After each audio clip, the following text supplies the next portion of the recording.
Welcome to NetGain's Tech Tip videos. Today we will be exploring Microsoft Teams.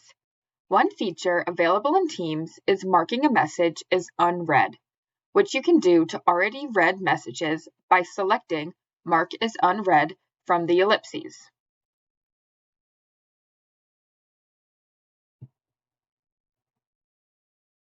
This will then show that you have an unread message in the left rail, and the message will be turned to bold type for easy identification. Another feature, which is available across many Office 365 applications, is the Immersive Reader. To use this, click the three dots next to a message and select Immersive Reader.